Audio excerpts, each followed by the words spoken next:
23 जनवरी सन 1897 को ओडिशा राज्य के कटक में एक बच्चा जन्म लेता है। वो एक बंगाली संपन्न परिवार में बड़ा होने लगता है। उस लड़के की स्कूल की पढ़ाई शुरू होने लगती है। कटक के राविनशॉ कॉलेजिएट स्कूल में उसका दाखिला करा दिया जाता है। उसके बाद वो लड़का बड़ा हो जाता है और उसके कॉलेज की पढ़ाई कलकत्ता के प्रेसिडेंसी कॉलेज और स्कॉटिश चर्च कॉलेज में कंप्लीट होती हैं।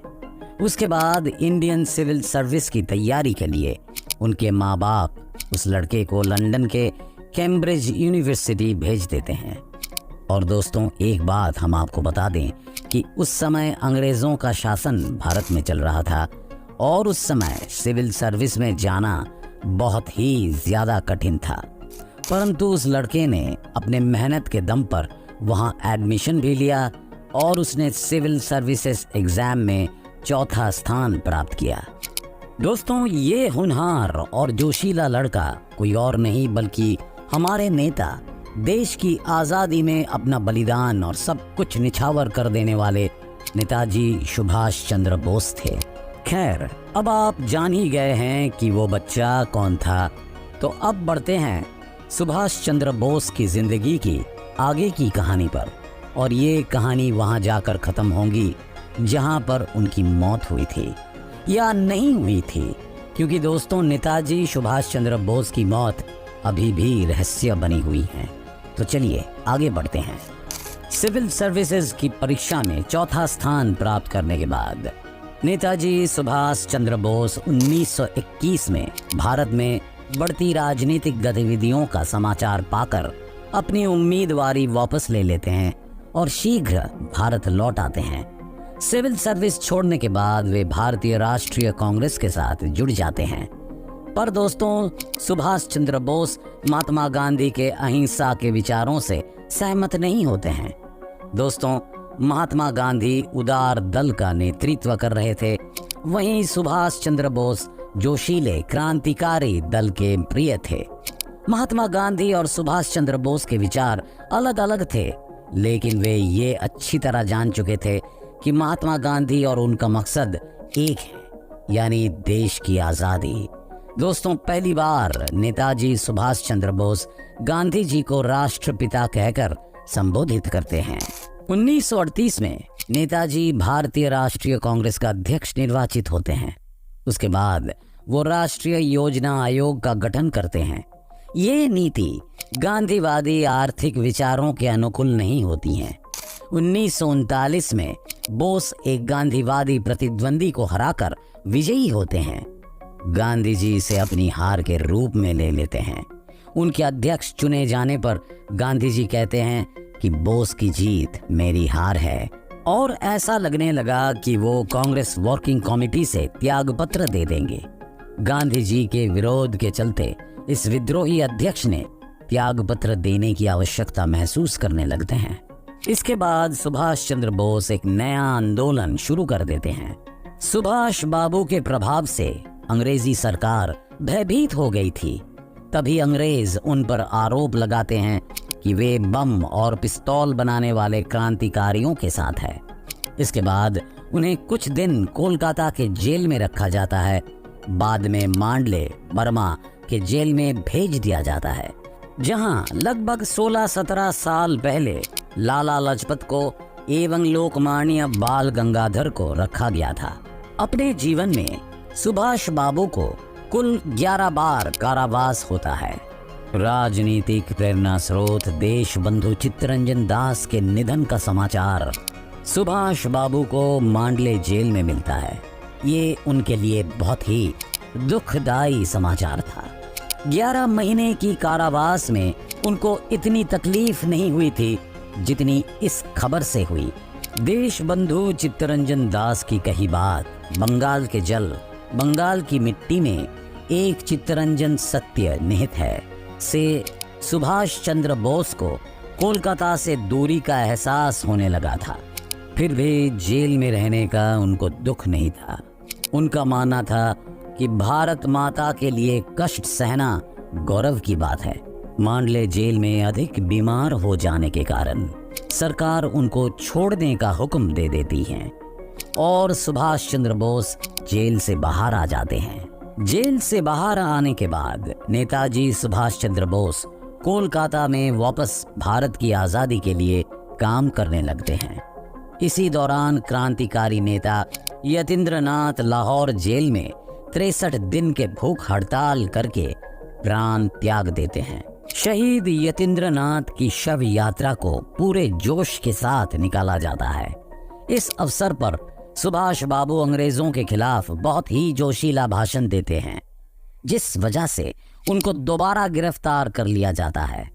इस प्रकार जब कई बार जेल भेजकर सरकार थक गई तो उनको नजरबंद कर दिया जाता है। इस हालत में सुभाष बाबू का स्वास्थ्य फिर से खराब हो जाता है। दोस्तों, जेल से रिहा करने के बजाय इनको इलाज के लिए स्विट्जरलैंड भेज दिया जाता है, पर नेताजी विदेश में रहकर भी देश की स्वाधीनता के लिए कार्य करते हैं।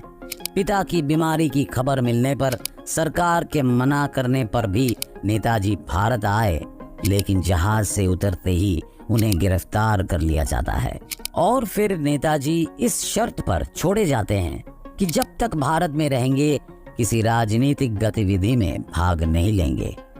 पिता के अंतिम क्रियाकर्मों के बाद उन्हें विदेश वापस जाना पड़ता है। 2 साल बाद नेताजी फिर से वापस भारत आते हैं, लेकिन एक बार फिर से वो पकड़ लिए जाते हैं और जब सभी प्रांतों में कांग्रेसी सरकार बन जाती है तब नेताजी जेल से रिहा हो जाते हैं। दोस्तों, इसके बाद 1938 में नेताजी कांग्रेस के सभापति बनाए जाते हैं। रविंद्रनाथ टैगोर, प्रफुल्ल चंद्र रॉय, मेघनाथ साहा जैसे वैज्ञानिक भी सुभाष चंद्र बोस के कार्यशैली के साथ शामिल हो जाते हैं। 1938 में गांधी जी ने कांग्रेस अध्यक्ष पद के लिए सुभाष को चुन तो लेते हैं, मगर गांधी जी को सुभाष बाबू की कार्य पद्धति पसंद नहीं आती है। इसी दौरान यूरोप में दूसरे विश्व युद्ध के बादल छा रहे थे। सुभाष बाबू चाहते थे कि इंग्लैंड की इस कठिनाई का फायदा उठाकर भारत का स्वतंत्रता संग्राम अधिक तेज कर दिया जाए। नेताजी अपने अध्यक्ष पद के कार्यकाल में इस तरफ कदम उठाना भी शुरू कर देते हैं। गांधी जी इस विचारधारा से सहमत नहीं होते हैं। भगत सिंह को फांसी से ना बचा पाने पर भी सुभाष चंद्र बोस गांधी जी एवं कांग्रेस से नाखुश थे। इन मतभेदों के कारण आखिरकार सुभाष चंद्र बोस एक बार फिर से कांग्रेस पार्टी छोड़ देते हैं। दोस्तों, उसके बाद सन 1940 में रामगढ़ कांग्रेस के अधिवेशन के अवसर पर सुभाष बाबू समझौता विरोधी कॉन्फ्रेंस का आयोजन करते हैं और उसमें बहुत जोशीला भाषण देते हैं। ब्लैक होल स्मारक को देश के लिए अपमानजनक बतलाकर उसके विरुद्ध आंदोलन छेड़ देते हैं। इससे अंग्रेज सरकार उन्हें गिरफ्तार कर जेल भेज देती है।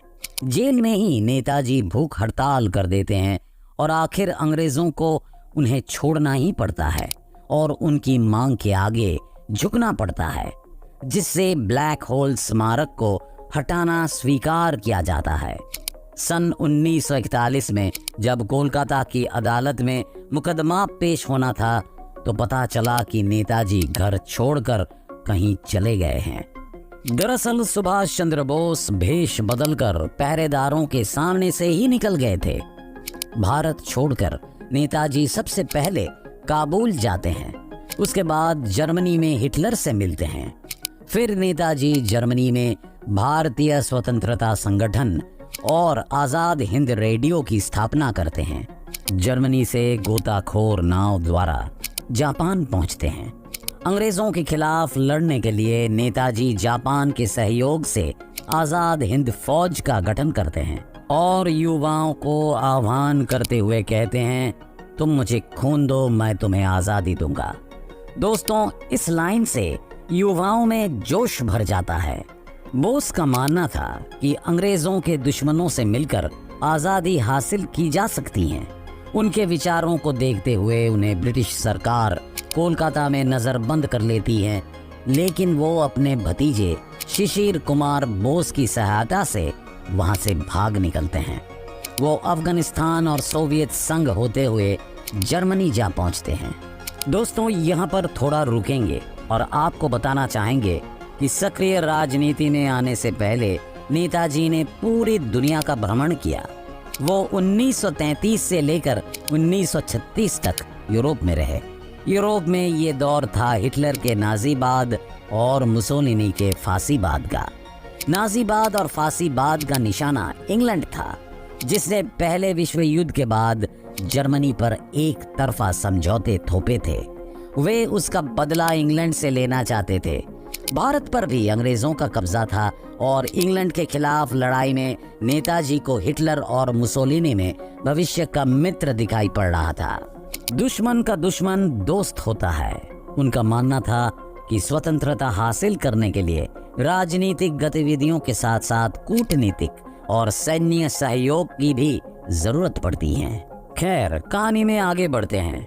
उसके बाद नेताजी ब्रिटिश हुकूमत और देश की आज़ादी के लिए कई काम करते हैं।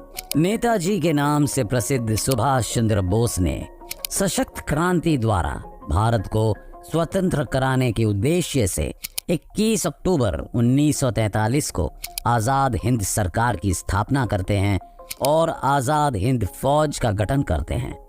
दोस्तों, इस संगठन के प्रतीक चिन्ह पर एक झंडे पर दहाड़ते हुए बाघ का चित्र बना होता था। नेताजी अपनी आज़ाद हिंद फौज के साथ 4 जुलाई 1944 को बर्मा पहुंचते हैं। यहीं पर नेताजी अपना प्रसिद्ध नारा "तुम मुझे खून दो, मैं तुम्हें आज़ादी दूंगा" देते हैं। उसके बाद दोस्तों, वो घड़ी आ गई जिसके बारे में लोगों ने शायद कल्पना भी नहीं की होगी। दोस्तों, तारीख थी 18 अगस्त और साल 1945। नेताजी हवाई जहाज से जापान की राजधानी टोक्यो के लिए उड़ान भरते हैं।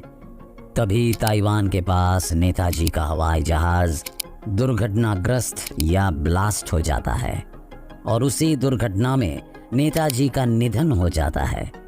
ऐसा पूरी दुनिया को बताया जाता है, लेकिन उनका शव नहीं मिल पाता। पूरे देश में सन्नाटा सा छा जाता है। किसी को कुछ भी समझ में नहीं आता है, पर शायद कुछ लोगों को सब कुछ समझ आ रहा था। कुल मिलाकर ये सिर्फ एक रहस्य बन चुका था। दोस्तों, नेताजी की मौत के कारणों पर आज भी विवाद बना हुआ है। दोस्तों, ये तो था पहला कारण। नेताजी की मौत के विषय में एक बात और कही जाती है। दोस्तों, द्वितीय विश्व युद्ध में जापान की हार के बाद नेताजी को नया रास्ता ढूंढना जरूरी हो गया था। वो रूस से सहायता मांगने का निश्चय करते हैं और 18 अगस्त 1945 को नेताजी हवाई जहाज से मंचूरिया की तरफ उड़ान भरते हैं, पर नेताजी मंचूरिया पहुंचते ही नहीं हैं। इस सफर के दौरान ही नेताजी लापता हो जाते हैं। इस दिन के बाद नेताजी कभी किसी को दिखाई नहीं दिए। 23 अगस्त 1945 को टोक्यो रेडियो बताता है कि साइगोन में नेताजी एक बड़े बम वर्षक विमान से आ रहे थे। 18 अगस्त को ताइहोकू हवाई अड्डे के पास उनका विमान दुर्घटनाग्रस्त हो गया। विमान में उनके साथ सवार जापानी जनरल शोदेई, पायलट तथा कुछ अन्य लोग मारे गए। नेताजी गंभीर रूप से जल जाते हैं। उन्हें ताइहोकू सैनिक अस्पताल में ले जाया जाता है, जहां नेताजी दम तोड़ देते हैं।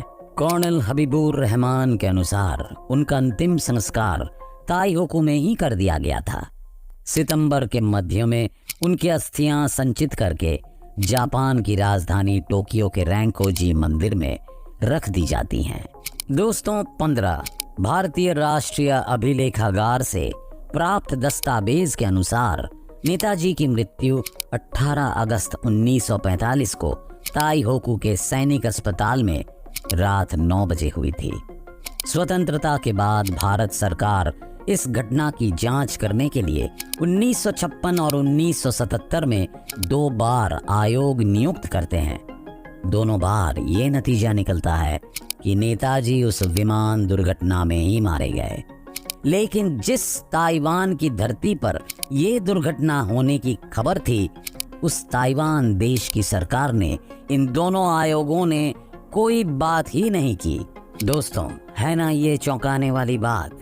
खैर, 1999 में मनोज कुमार मुखर्जी के नेतृत्व में तीसरा आयोग बनाया जाता है।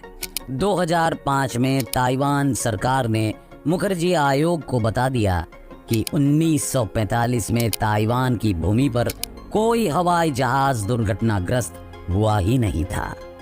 दोस्तों, ये बात बहुत ही ज्यादा चौंका देने वाली और दिल को दहला देने वाली थी। दोस्तों, 2005 में मुखर्जी आयोग ने भारत सरकार को अपनी रिपोर्ट पेश की, जिसमें उन्होंने कहा कि नेताजी की मृत्यु उस विमान दुर्घटना में होने का कोई सबूत नहीं है। लेकिन भारत सरकार ने मुखर्जी आयोग की रिपोर्ट को अस्वीकार कर दिया। 18 अगस्त 1945 के दिन नेताजी कहां लापता हो गए और उनका आगे क्या हुआ, ये भारतीय इतिहास का सबसे बड़ा अनुत्तरित रहस्य बन गया है। देश के अलग अलग हिस्सों में आज भी नेताजी को देखने और मिलने का दावा करने वाले लोगों की कमी नहीं है।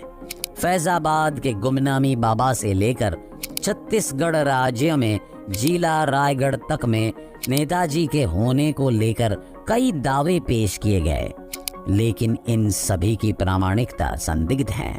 छत्तीसगढ़ में तो सुभाष चंद्र बोस के होने का मामला राज्य सरकार तक गया, परंतु राज्य सरकार ने इसे हस्तक्षेप के योग्य न मानते हुए मामले की फाइल ही बंद कर दी। दोस्तों, आपको क्या लगता है, क्या नेताजी सुभाष चंद्र बोस अभी तक जिंदा है, या क्या देश की आज़ादी उन्होंने अपने आँखों से देखी होगी? क्या उनकी मौत 80-90 के आयु में हुई होगी? अगर इनमें से कुछ भी आपको सही लगता है, हमें कमेंट करके ज़रूर बताएं। वैसे इतना समय बीत चुका है, अब तो नेताजी जिंदा नहीं होंगे। वीडियो कैसा लगा हमें ज़रूर बताएं। चैनल को सब्सक्राइब करके बेल आइकॉन को भी प्रेस कर दें, ताकि इसी तरह की वीडियो जैसे ही अपलोड करें उसका नोटिफिकेशन तुरंत आपको मिल जाए और आप तुरंत वो जानकारी अर्जित कर लें। तो मिलते हैं हमारे अगले वीडियो में।